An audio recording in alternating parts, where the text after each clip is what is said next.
Hello there! I hope you're having a great day today. It's really pretty outside, at least where I'm at. I know some places in the United States are frozen, but I'm in Southern California, so I'm pretty lucky right now. You know, I was thinking the other day that it wouldn't be bad to travel after this pandemic and maybe visit a creepy, boggy, foggy, craggy Irish island. The guest list by Lucy Foley is in fact set on this kind of creepy Irish island, and the way she describes the setting is quite compelling to me and makes me want to travel to Ireland even more now. It's not exactly the place where I'd plan a wedding, but the character in the book, Jules, does exactly that. Things go wrong because obviously it's a creepy island.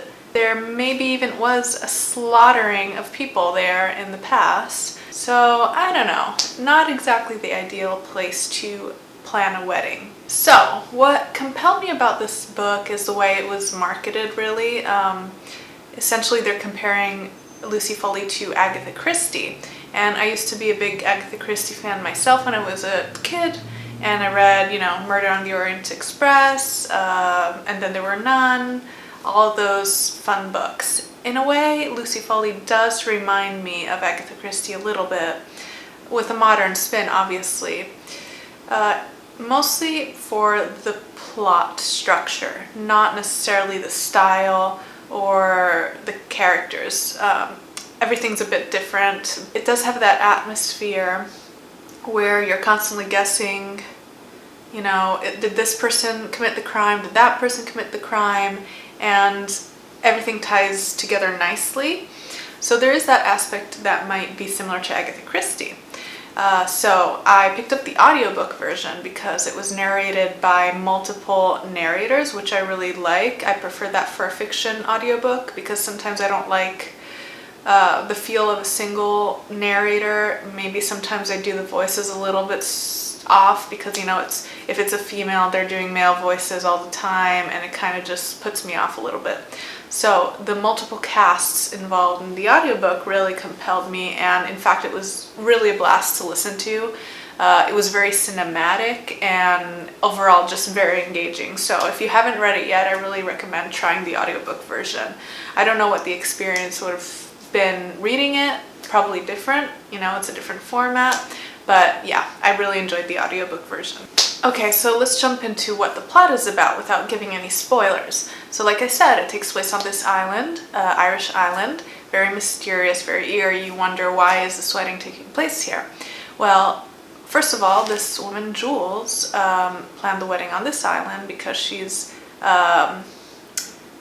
like a rich, successful publisher woman, and she wants everything to be perfect and original. You know, she thinks no one else has had a wedding on this island. I want to be the first. I want to set this trend, kind of.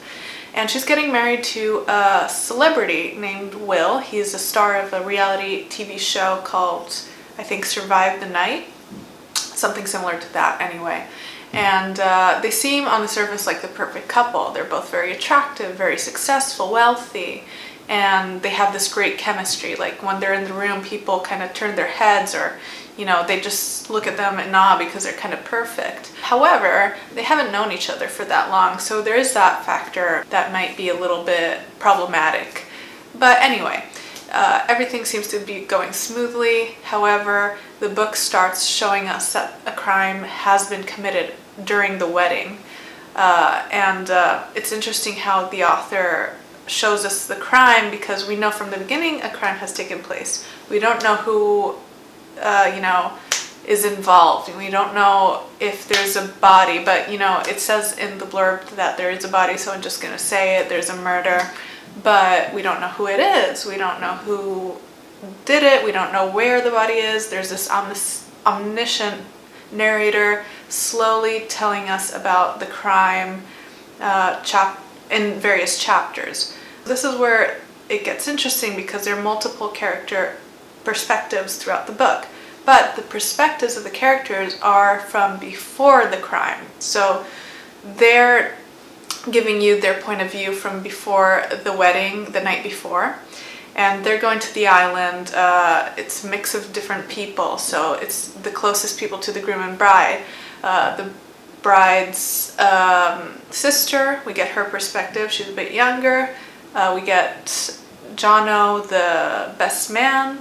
Hannah, the wife of Jules, the bride's best friend Charlie. Okay, so Charlie is best friends with Jules, which creates some tension because we don't know, do they have a history or not? But anyway, and then there's the wedding planner, who is very soft-spoken. We don't know much about her, and she's planning this big wedding. Also, there's Jules and later Will, and anyway, you get a mix of people. Sometimes you don't expect who's going to be the narrator. But then, of course, you have this omniscient narrator who's telling the crime in the future, the day after. So it kind of reminded me of how, well, a lot of books do this, but one that I read was Big Little Lies, where you have the points of views of the women before a crime takes place, and then there's the narration of after the crime. So ultimately, the perspectives catch up with the crime towards the end of the book, and that's when you realize what has happened. Oh, and one important thing is that Jules receives a letter, and I can say this, it's not a spoiler, it's written in many different, blurbs of the book. Jules receives a letter by an anonymous person saying that she shouldn't marry Will. We don't know why. I really enjoyed this book, and it was thrilling, it was suspenseful. My favorite part was the atmosphere and the setting, and the characters as well. They were very memorable, and I think they had a good development, some of them, some more than others. But anyway, sometimes in multiple perspective thrillers, you don't get a lot of depth to characters, but I felt that Lucy really did a good job at developing these characters, their background, their psychological depth, their emotion, the different feelings that they're experiencing during this wedding, which becomes increasingly uncomfortable for various reasons. And my favorite character of the book was Hannah.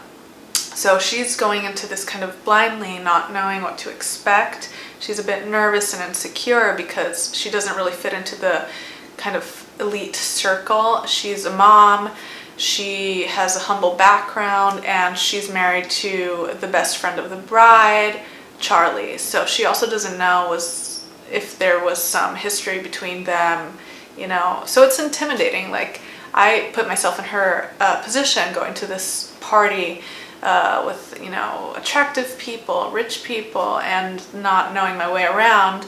I would feel uncomfortable, and I think this is a character that was best developed, and in fact I would argue that the book is most about her more than anything else, but that's probably a lot of people would disagree with that. But to me, like, this book was about Hannah. It ends with her perspective. So she's a very important part of the book. Her evolution is very satisfying as a character.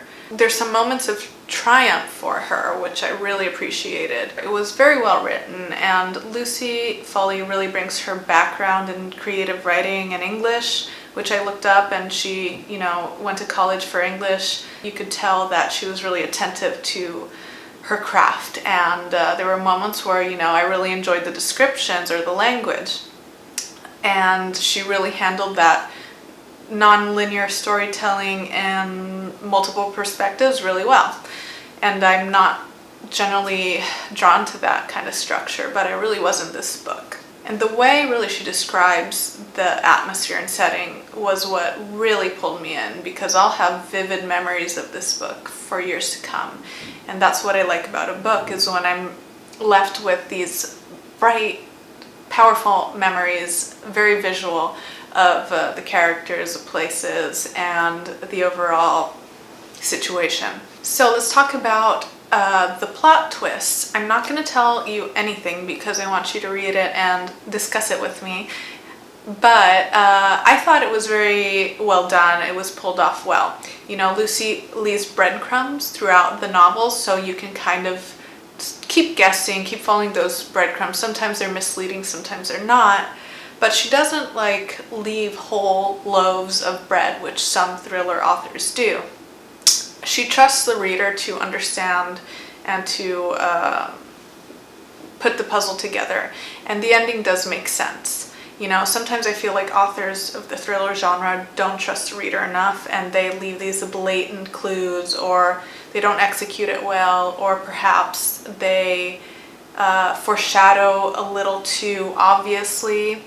But she really handles it well, and at the end you can kind of like, right before the unfolding of the plot or the plot twist, maybe you can guess it, maybe you can't. It really depends on how you're reading it.